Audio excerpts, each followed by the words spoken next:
Good morning. I'm Ron Flagg, Vice President and General Counsel at Legal Services Corporation. We've had a terrific morning of panels and speakers. The panels have focused on innovation in providing legal and other related services to our veterans. And our last panel is going to talk about innovative projects and really innovative service delivery models to serve veterans. We have to my right Nicole Massey. Nicole is an attorney at Land of Lincoln Legal Aid, which is in Champaign, Illinois. Nicole represents veterans in the areas of housing, consumer law, family law, public, and VA benefits. Nicole's husband, apropos of today, is a veteran who served in the U.S. Army for 22 years. Nicole herself has dedicated her career to supporting veterans. In addition to her day job, she serves on numerous committees in her community, including the American Legion Auxiliary, the Illinois State Bar Association Military Affairs Committee, and the Subcommittee for Ending Veterans Homelessness. To my immediate left, Mo Sidor is the director of Swords to Plowshares Legal Services Unit in California. You'll hear Swords to Plowshares has more than just lawyers. And Mo's unit aids and provides legal representation to homeless and low-income veterans on VA benefits and military discharge upgrade cases. Prior to that position, Mo worked at the Center for Veterans Advancement at Public Counsel, a large legal aid program in Los Angeles, and the Homeless Veterans Project of Intercity Law Center. And to my far left, Esther Leapfarth is a staff attorney at the National Veterans Legal Services Program, a program that serves both veterans as well as military service members and their families. Esther assists active duty service members and veterans in obtaining medical military retirements through NVLSP's Lawyers Serving Warriors program. And Esther also serves as a mentor to pro bono attorneys representing service members in military disability evaluation system cases and before the Board of Corrections of Military Records. In the interest of full disclosure, I should say that in addition to my day job, I have the privilege of serving as the chair of the board of National Veterans Legal Services Program. So I'd like to start by having each of our panel members describe briefly their program and the veterans population you serve. We'll go from West Coast to East Coast. Mo, starting with you on the West Coast, and Swords to Plowshares. Sure. Swords to Plowshares is a San Francisco-based organization. We serve only Bay Area veterans. All of our clients are homeless or low income, and we serve about 2,800 veterans every year. To give you a snapshot, our client population looks very similar to Nicole's at LAFLA in LA. About 75% are over the age of 55. About a third of them separated from the military with a less than honorable discharge. 47% of our clients live on less than $1,000 a month in the San Francisco Bay Area, so you can imagine. 55% of our clients are people of color. 20% have served during the Vietnam era, and 30% are post 9/11 veterans. Nicole, going to the Midwest, tell us about Land of Lincoln and your work. Land of Lincoln serves not only veteran, but we also serve active duty members. We don't see a lot of clients as we are not near a military base. We also serve the National Guard and the reserves and their family members, as statistics show that if the veteran has a legal problem, the family is affected by those problems as well, and sometimes it's the family member that actually comes forward.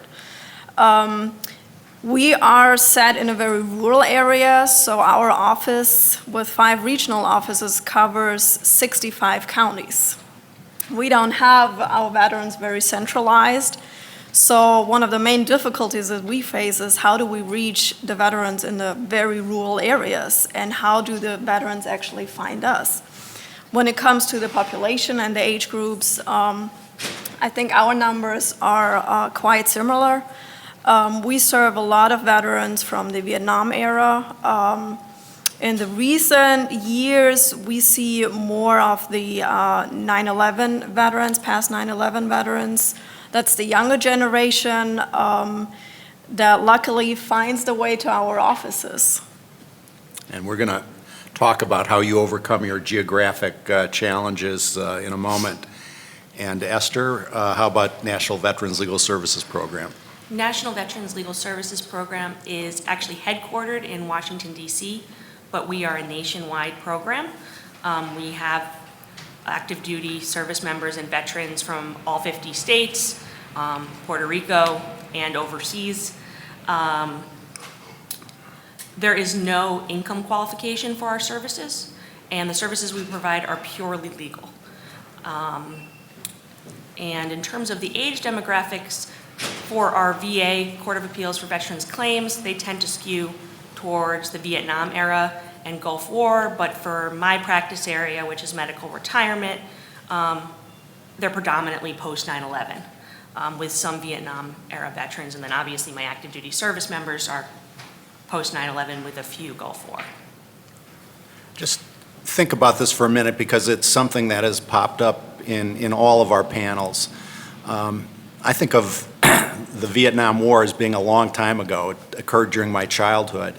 And yet I think we've heard on all three panels that we have tremendous numbers of Vietnam-era veterans, at this point actually a dwindling demographic given their age, but they still turn up repeatedly in legal aid programs across the country of all different types, and I think it's quite striking. But let's get to the distinctive delivery service models that each of you represent. Mo, starting with you, Swords to Plowshare. You operate on a philosophy that the obstacles veterans face don't fall in neat categories like they might appear in a law book, but they're often tied up to other non-legal problems. You know, talk about your integrated service network. Sure, and it's actually a good transition from the comment you just made, because I think a lot of the Vietnam era veterans face substantial barriers to justice and issues with economic insecurity, because a lot of them came home with disabilities. At that point, PTSD was not yet a known diagnosis. They were not getting the mental health treatment that post 9/11 vets, a lot of them can get today, because we just didn't have the knowledge of mental health that we do today. And of course, there was the feelings that society had towards the returning veterans, and they were turned away and dismissed and not embraced in a way that maybe they are today or were during World War II, and I think a lot of that, increased their vulnerability.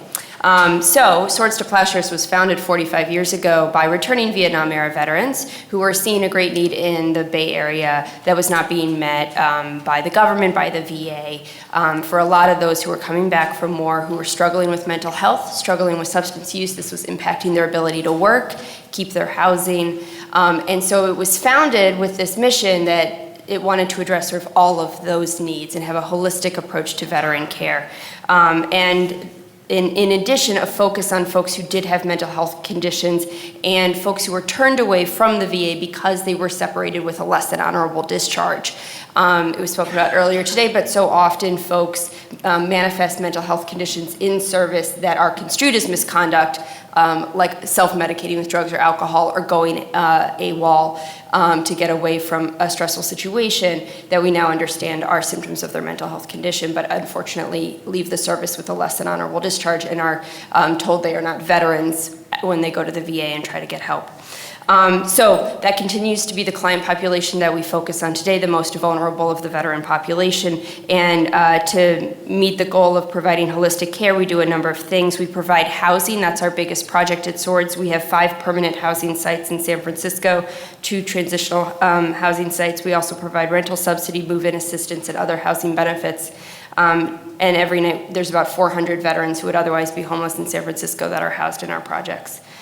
We have an employment and training unit that does job readiness and job placement, a team of social workers that does case management and therapy, a policy department that does more national level advocacy, and in the legal department where I work with a number of other attorneys and support staff, we provide advocacy and representation to veterans in the VA benefits world and also in the military discharge upgrade practice as well.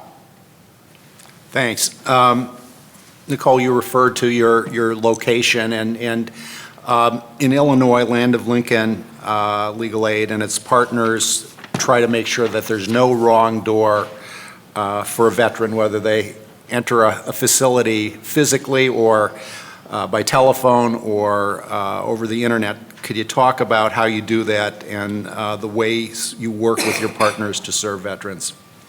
So one aspect in my work is that our office partnered with the Illinois Armed Forces Legal Aid Network.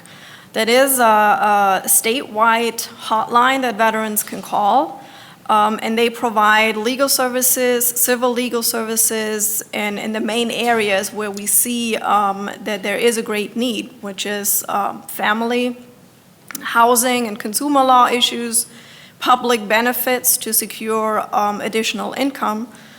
Veterans can call this hotline and they can speak to an attorney. And if the hotline determines that they're not able to provide the service or extended services are needed, they refer the veteran to a partner organization. That could be Land of Lincoln, or it could be one of the other 9 partners in that network, or the civil legal clinics that also partnered with the hotline. That was one of the ways to actually reach out in the rural areas and have veterans call them. Of course, in order to make that hotline well-known, we rely heavily, one, on the VAs, and of course on the VFWs or the American Legions, and other partners that serve veterans. So one main focus of my work is really the outreach, talking to partners, talking to organizations about this hotline. And just the numbers, the hotline started in 2017, mid-2017, and so far the hotline has received about 17,000 calls, which equals about 900 calls a month, which shows the great need that the veteran community has. They were so far able to help about 600 veterans, and that means 600 closed cases. In addition to partnering with our hotline, we have a medical legal partnership with our local VA and their additional outpatient clinics. And we determined that sometimes calling a hotline might not be the way to go, especially when the veteran has mental health issues. Determine and making the approach to call a hotline can cause a lot of stress on the veteran. So our program really focuses on a very close relationship with the caseworker or the social worker at the VA. And once they start working with the veteran, they send us a referral if they come to know that there is a legal problem, which means that our office actually reaches out to the veteran most of the time between 24 or 48 hours, which is extremely critical when a veteran faces an eviction. They don't call, in most of the cases, right when they get the eviction notice. They call when the hearing is the next day. That way, we're really able to provide very quick services, get in touch with the veteran, because what we try to prevent is that a veteran gets lost in the system. Sometimes what veteran experiences is that they're sent from one organization to another organization. They have to call several hotlines, different people to deal with. And when dealing with mental health issues, veterans just disappear in that system, or they simply give up. And with having the close relationship with the VA, we can really catch the veteran, and we start working with them on the issue that they will refer to us. And in addition, we also have the holistic approach. And it can sometimes be that we determine that there is a legal need that the VA or the veteran hasn't actually realized that there is an area that we can help with. Some of our clients are in the mental health department at the VA, and they're not even able to make a phone call. So in those cases, we have office hours at the VA, and it happens quite often that the social worker brings the veteran to us. Or we meet with them right there in their room to determine the issues and provide the extensive services. One other issue with working so close with a social or caseworker is really their great support on site, because sometimes it's very simple. A very simple problem that the veteran struggles with is, how do I get important documents to my attorney? They don't have a fax machine right there. They, most of the time, because it's a rural community, cannot drive to the attorney. So having a social and caseworker assist with simply submitting documents.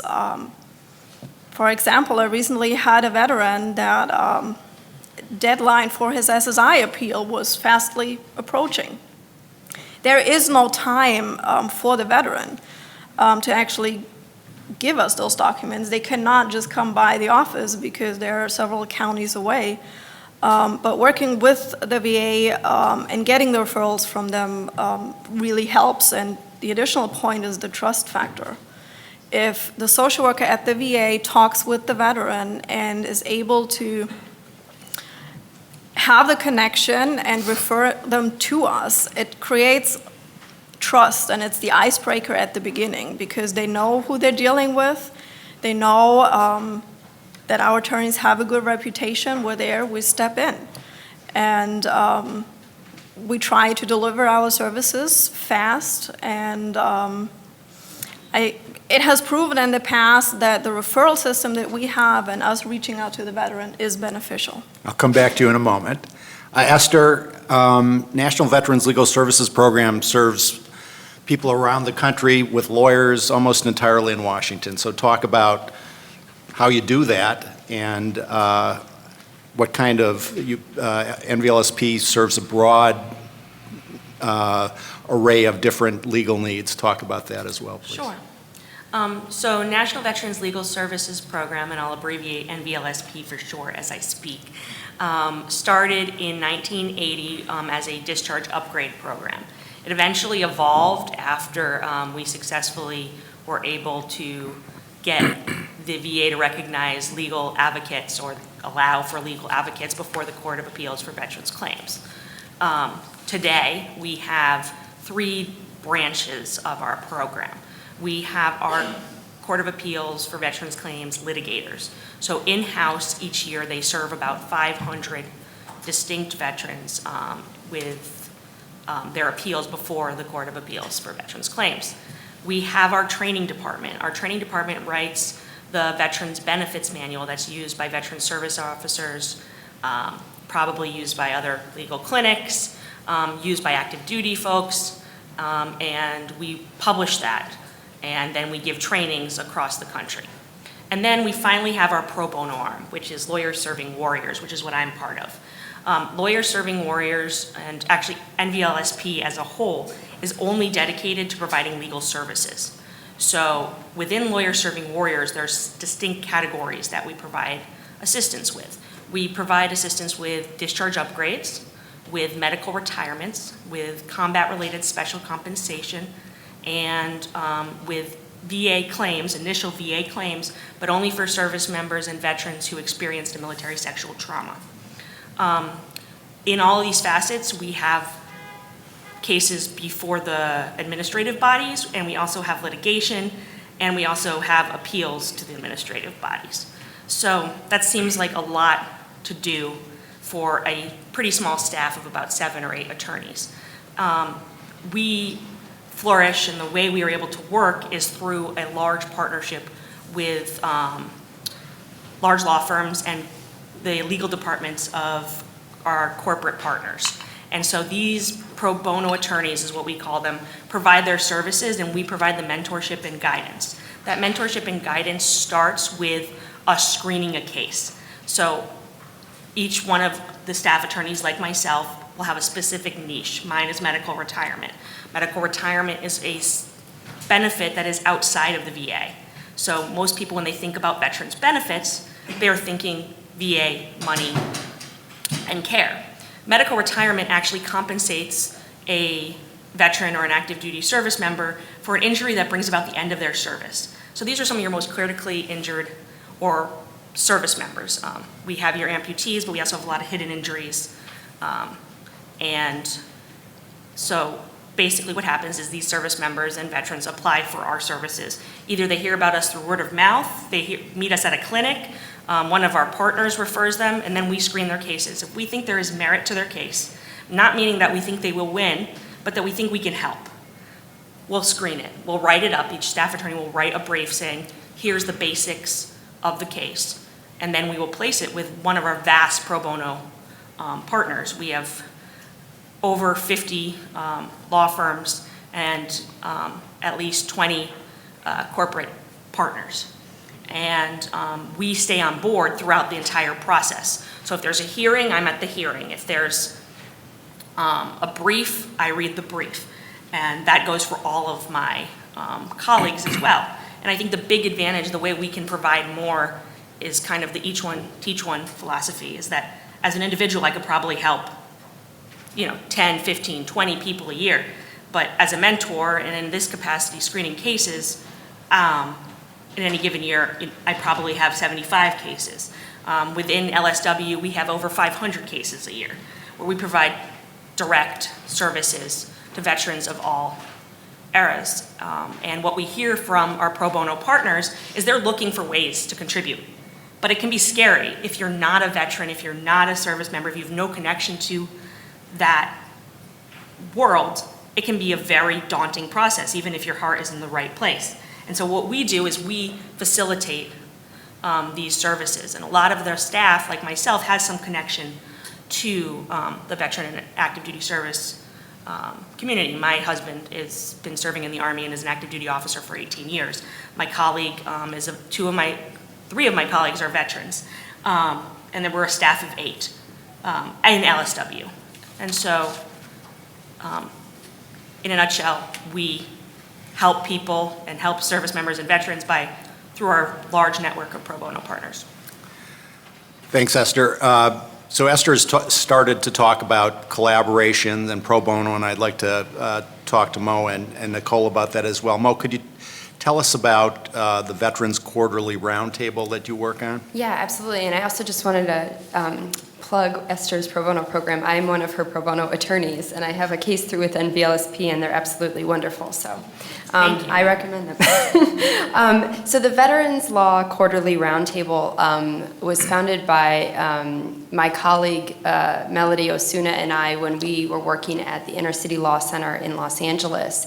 And I had come from Swords. I left Swords, went to LA, now back at Swords. But while I was in LA, realized something. Well, let me back up and just say, Swords is kind of like the main veterans organization in the Bay Area. We don't have a lot of other legal services providers doing the veterans benefits and discharge upgrade work that we do. But what I saw when I came to LA was that that wasn't the case at all. There was like 7 organizations that were doing veterans work.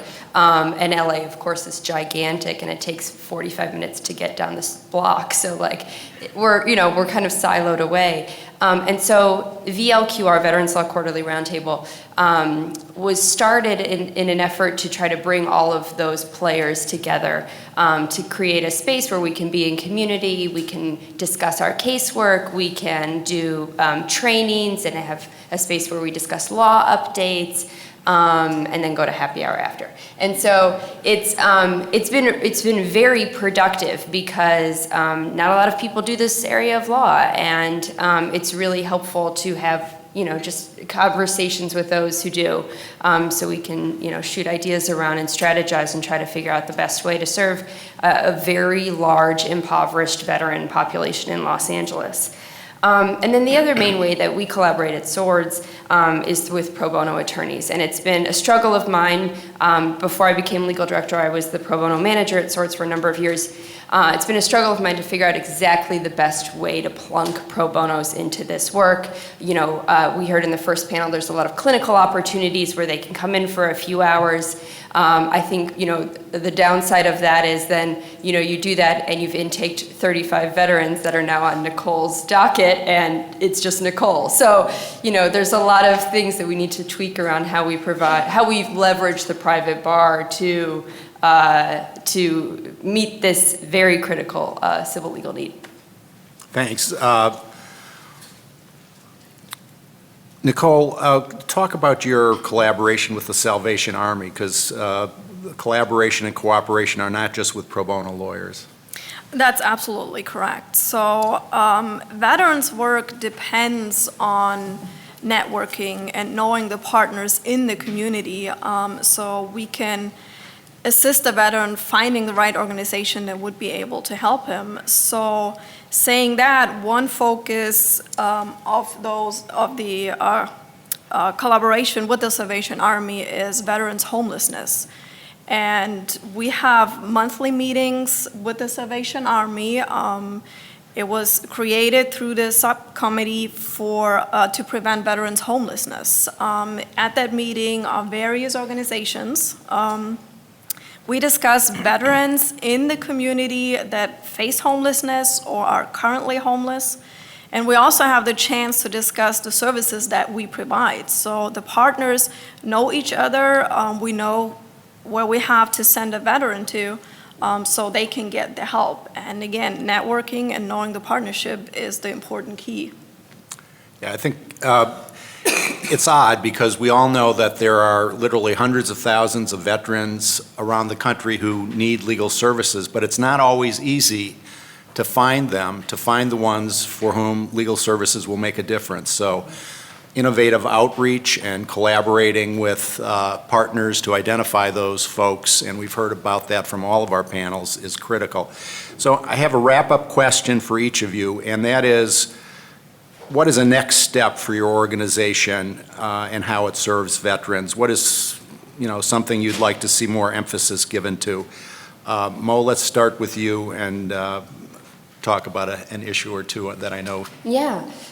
So we just 2 weeks ago onboarded a new fellow whose project is to work with criminally justice-involved veterans. And in San Francisco, when you're arrested and taken into custody, you're sent to the San Bruno jail just south of the city. And there's I don't remember what the acronym stands for, but it's the cover pod. It's basically where all the veterans get placed.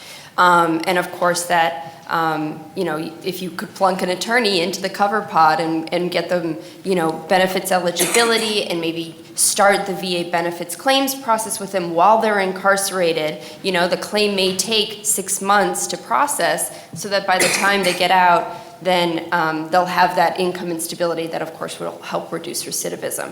And so her project is to go into this jail and do intake and provide that guidance and representation.